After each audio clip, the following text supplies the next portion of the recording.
आप सब TWR द्वारा प्रस्तुत कार्यक्रम जिंदगी की राह देख रहल बानी। ई एगो सोचल विचारल ढंग से बाइबल की किताबन का अध्ययन हवे। ए कार्यक्रम का उद्देश्य है कि लोग जगत के बनावे वाला परमेश्वर की उद्देश्य के जाने, जौना से उनकरी इच्छा के अनुसार चल सकें। परमेश्वर के लोगन के रूप में हमके आपका और आपकी परिवार का चिंता बा और हम आप सबके आध्यात्मिक रूप से आगे बढ़े में मार्गदर्शन करतनी। कृपा करके हमारे कार्यक्रम देखी और सुनी ताकि परमेश्वर आपकी जिंदगी में अथाह आशीष भर दे। हाँ मित्र, आज हम प्रवेश करब दुल्हन के साथ सुलेमान के प्रवेश से। यह भाग एगो रत्न तुल्य कीमती है। एकरा में वर्णन बा यानी कि बखान बा कन्या खातिर राजा के लौटल।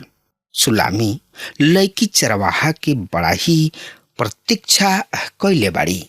उ उनका के आपन दिल दे चुकल रही। एक दिन उ बगीचा में काम करत रही। वो दूर घूर के पदरी देखली। एगो किसान से दूसरा तक के ई मौखिक संदेश प्रेरित होत रहे। देखा राजा सुलेमान आ रहल बने, पर उनका का उ आपन नियुक्त काम पूरा करे में व्यस्त रही। तब एगो आदमी दौड़ल उनका किने अइलन और बड़ा ही खुशी के साथ उनका के सूचित कैलन, महाराज रुआ के बुला रहल बने। ई बात सुन के चौकी भई गई। हमरा के बुला रहल बा? हम तो उनका के जानत भी नहीं खी। रुआ चली तो। और जब उनका साथ राजा से मिलताड़ी उ औरी भी चकित हो जा रहल बाड़ी। अरे तू तो हमार उहे चरवाहा हवा। राजा अपना रथ पर अपना नियरा बैठावताणे और सब समूह आगे बढ़े लागता। सब किसान समाज अवाक रह के देखत रह गइलन। पलक झपकते ही ओहनी लोग में से एगो के ऐसन महान पदोन्नति। ई चित्र है मसीह यीशु के पुनः आगमन पर विश्वासी सबके पौलुस के शब्द में। जब आदेश दिहल जाई और महादूत के वाणी तथा परमेश्वर की तुरही सुनाई पड़ी तो प्रभु खुद सड़क से उतर गई हैं। मित्र, तो एकरा बारे में और ज्यादा से ज्यादा जानकारी खातिर रुआ हमरा संगे आपन पवित्र शास्त्र बाइबल निकाल ली हाँ। तो उनमें देखी श्रेष्ठ गीत की किताब 3 अध्याय के 6 पद एह तरी से बता रहल बा। ई का ह जौन की धुआं के खंभा के समान गंधरस और लोहबान से सुगंधित, वरन व्यापारी सब के सब सुगंधित द्रव्य से सुशोभित वन में से चलल आ रहल बा। मित्र, जब सुलेमान राजसी और महिमा में यरूशलेम के राह पर निकलत रहन, उनकर फोटो यहाँ पेश बा।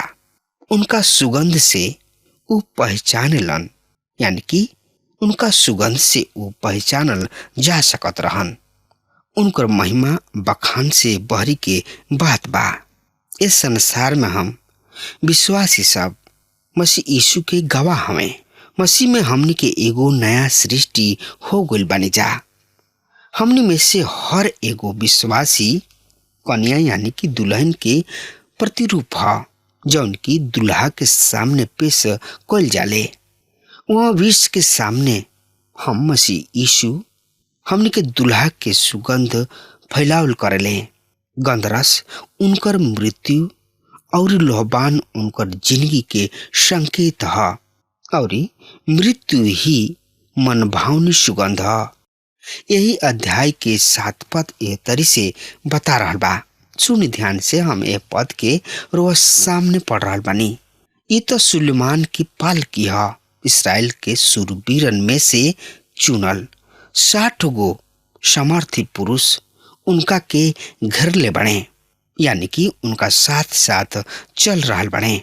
मित्र भाई बहन, राजा के 60 भाग रक्षक उनका के घर ले साथ साथ चल रहल बने। कि उनका के पूरा तरी से सुरक्षा के साथ वो लक्ष्य तक पहुंचा दे। का ई हमनी के कर्तव्य बा कि हमनी के मसीह यीशु के रक्षा करी जा, उ जौन की सर्वशक्तिमान परम पिता परमेश्वर हमें। का उनका के हमनी द्वारा चौकसी के आवश्यकता बा? ओइसे ना, पर आवश्यकता ई है बा कि हमनी के मसीह यीशु के दुश्मन सब से उनका आदमी के विषय दिहल जाए वाला मिथ्या शिक्षा सबसे उनकर दिव्यता के रक्षा करे। शुरू ही से शैतान मसीह यीशु की परमेश्वर होकला के विषय पर प्रहार करत आ रहल बा। ऐसन अनेक समूह बा जौन की इस शिक्षा के प्रभाव में मसीह यीशु के परमेश्वर मानल ही ना चाहेलन। हमनी के इनकर रक्षा करे के उत्तरदायित्व सौंपल गइल बा। हमनी के ई दृढ़ विश्वास बना के रखे के बा कि मसीह यीशु देहधारी परमेश्वर हमें। हमनी के उदारवादी शिक्षा के कूड़ादान में फेंके के बा। और सब शिक्षा सबसे हमनी के मसीह यीशु के नाम के रक्षा करे के बा, जेकरा द्वारा उनका के एगो साधारण मानव घोषित कइल जाला। भाई बहन, यही अध्याय के 8 पद ए तरी से बता रहल बा। उ सब के सब तलवार चलावे वाला हमें और युद्ध में कुशल हमें। हर एगो आदमी के कमर यानी कि डांड में तलवार बांधल बा और उ राती खानी के खतरा के विरुद्ध सतर्क होके पहरा देत रहल बने। रुआ समझ रहल बानी सुरक्षा के साधन का ह? एक कइल गोइल कि जवाब मात्र आत्मा के तलवार से ही दिहल जा सकता और यह पवित्र शास्त्र परमेश्वर के जीवित वचन ई चुनल शुद्ध विद्या में निपुण योद्धा ह। ओकरा के हथियार चलावे के ट्रेनिंग दिहल गइल बा। हमनियों के भी परमेश्वर के वचन उपयोग कइल आवे के चाही, यानी कि उचित होई। प्रिय श्रोता मित्र भाई बहन, यही अध्याय के 11 पद एह तरी से बता रहल बा। हे सियोन के पुत्री सब, आगे बढ़ के सुलेमान के देखा, जौन की ओही मुकुट से सुसज्जित बने, जौन की उनकर महतारी उनका ब्याह के दिन, हाँ, उनका दिल के आनंद के दिन पहिरौले रही। मित्र, वहाँ कहवा जा रहल बने? उनकर महतारी उनका के ताज पहिरौले रही। यदि रुआ पीछे लौट के जाई तो यह पाइप की राजा दाऊद सुलेमान के राजा बनाव के पक्ष में ना रहन। दाऊद के एगो अन्य बेटा अदो नया सिंहासन हथियावे के जाल रच लेले रहन। दाऊद इस समय उ योद्धा ना रह गइल रहन। उ अब बहुते वृद्ध हो चुकल रहन। उनकर प्रिय बेटा शालोम अब रहले ना। दाऊद के तो सुलेमान के ओर ध्यान ही ना जात रहे। तब नतान नबी सुलेमान के महतारी बेतशेबा के पास गइलन और कहले, कुछ करे के चाही, वरना अदोन्याह ही राजा बन बैठी।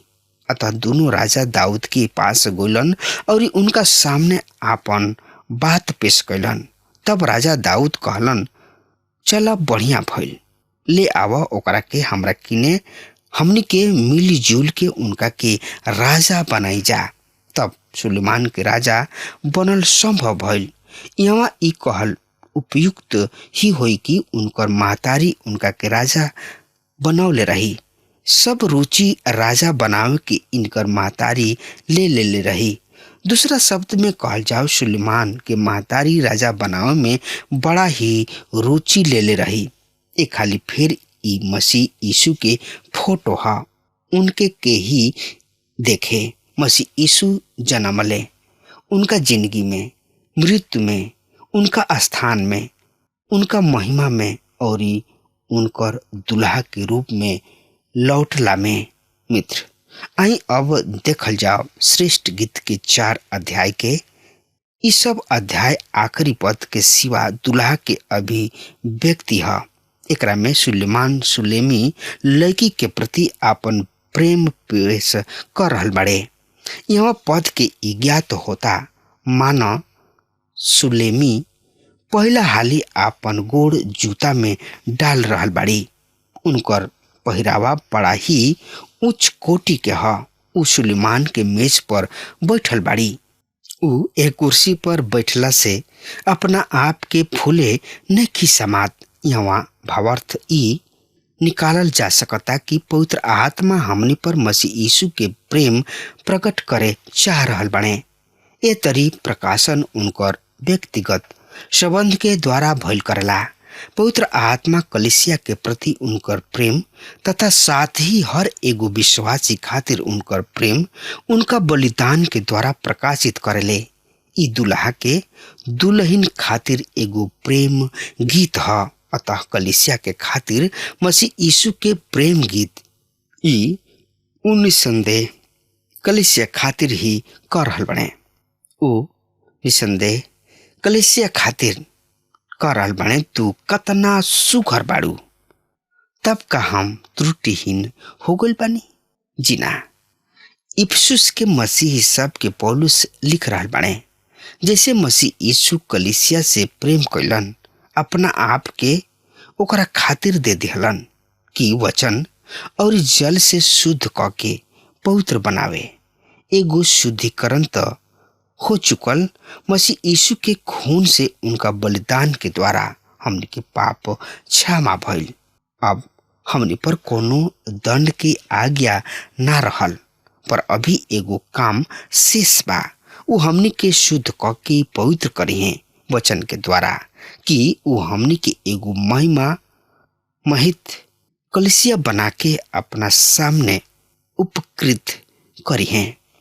ओकरा में ना कोनो धाबा हुई और ना कोनो झुरी और ना कोनो अन्य दोष, वरन स्वच्छ और निष्कलंक इस समझ ली कि मसीह यीशु ही हमनी के पवित्र धब्बा रहित बिना झुरी वाला बनई है।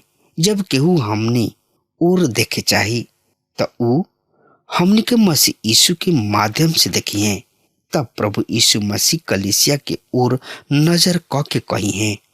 हाँ तो का कही है, तो एकरा बारे में जानकारी खातिर हुआ हमरा संगे आपन पवित्र शास्त्र बाइबल निकाल लेनी। हाँ तो उनमें देखी श्रेष्ठ गीत के किताब 4 अध्याय के 1 पद एह तरी से बता रहल बा, हमार प्रीतम तू कतना सुखर बाड़ा, सच हुआ तू कतना सुखर बाड़ा।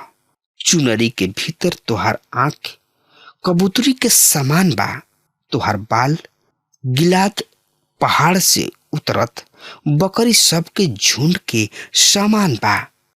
ई ओह जवान लड़की के बहुते छोट वर्णन है। ये भाग में उनका अंग सब के खूबसूरती के निहारल गुल बा, सहारल गुल बा। विवाद और पति पत्नी के जोड़ी के विषय दूगो दृष्टिकोण बा।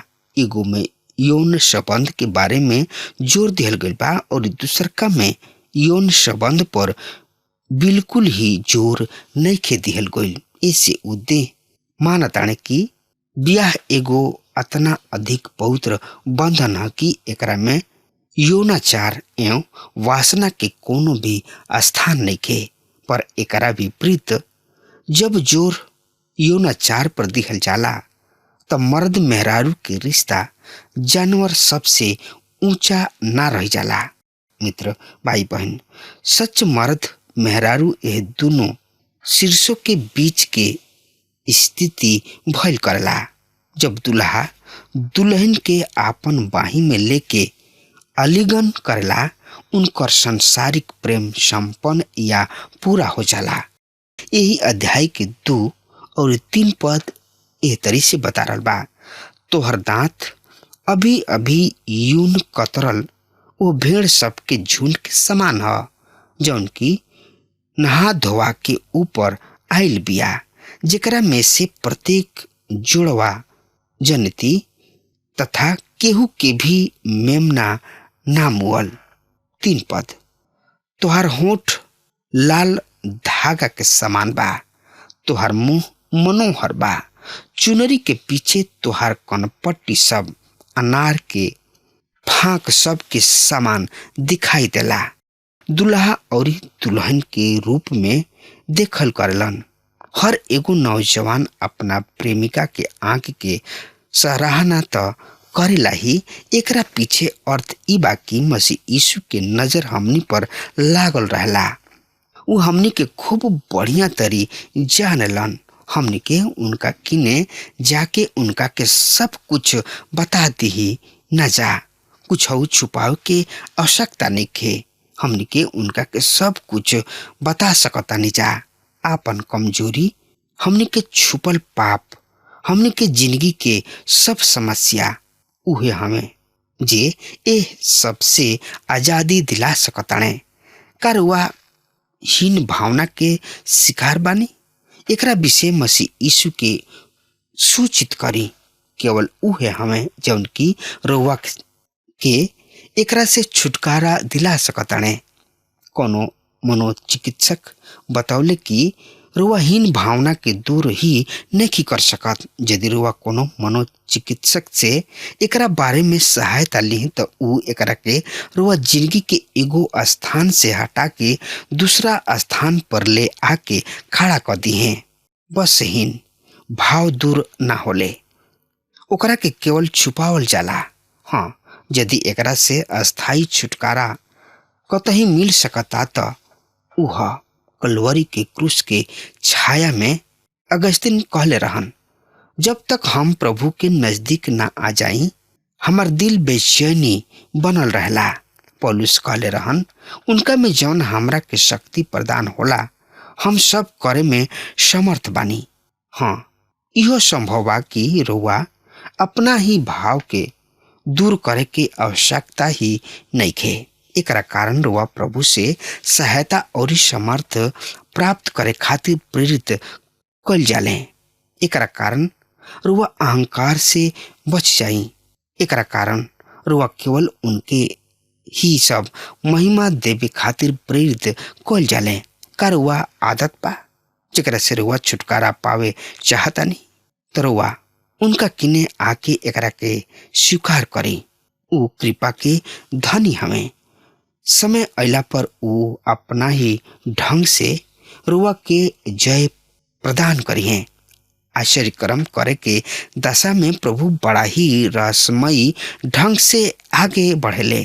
ऊ हमरा और रुआ नियम पालन करे खातिर बाध्य करलन। उनका एगो आवश्यकता नइखे कोनो मनुष्य के द्वारा निकालल गइल विधि के अंतर्गत आगे बढ़े के।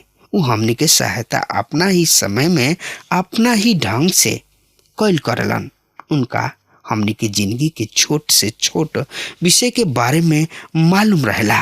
हमनी के झिझके के कोनो आवश्यकता नइखे। हमनी के उनका किने बेधड़क जाए के चाही और उनका के सब कुछ कह डाली। यही अध्याय के 6 पद ए तरी से एकरा बारे में ए तरी से बता रहल बा, जब तक दिन ठंडा ना होके और छाया लंबा होके मिट न जाए तब तक हम अपना राह में गंतरस के पहाड़ सब पर और लोहबान के पहाड़ी सब पर ना जाई। मित्र भाई बहन, समस्या सुलझावे खातिर यह है उ जगह जहाँ हमनी के गोइल उपयुक्त होई। गंदरस के पर्वत कलवरी के क्रूस के ओर संकेत करता, काहे कि गंदरस उनका मृत्यु के प्रतीक है। उहे उनका के प्राप्त होला आराम, मुक्ति और आशा। लोबान के पहाड़ी संकेत है प्रभु के जिंदगी के, केवल ये धरती के जिंदगी के ही ना, काहे कि अब हमने के उनका महिमित प्रभु के रूप में देखल और जानता नीचा। मसीह यीशु के जलना के द्वारा पौलुस सलाह दिले, आजा और परमेश्वर के वचन के अध्ययन करा। पवित्र शास्त्र के विषय अज्ञानता ही रोवा के यंत्र तंत्र खोजे पर विवश कर देला। ऐसने ही खोज के परिणाम होला कि वो झूठ शिक्षा सबके जाल में फंस जाले और उन्हीं लोग हमें कि ये अबोध अज्ञानी सब की स्थिति के लाभ उठावत रहेलन। पर प्रभु के वचन ही एकमात्र स्रोत है मसीह यीशु से परिचय प्राप्त करे के। यही के माध्यम से हमने के भोज के मेज पर बैठे के स्थिति में आ सकतन जा। अगर हमार बात रुआ सुन रहल बानी, आज वे यही घड़ी प्रभु के मेज में आई और शामिल हो जाई। अब हमार समय खत्म हो रहा बा, तब तक खातिर हुआ हमारा के आज्ञा दी। परमेश्वर हुआ के बहुत ही आशीष देस। आमीन। हमके विश्वास बा कि ई कार्यक्रम आप सब खातिर फायदेमंद सिद्ध भइल हुई।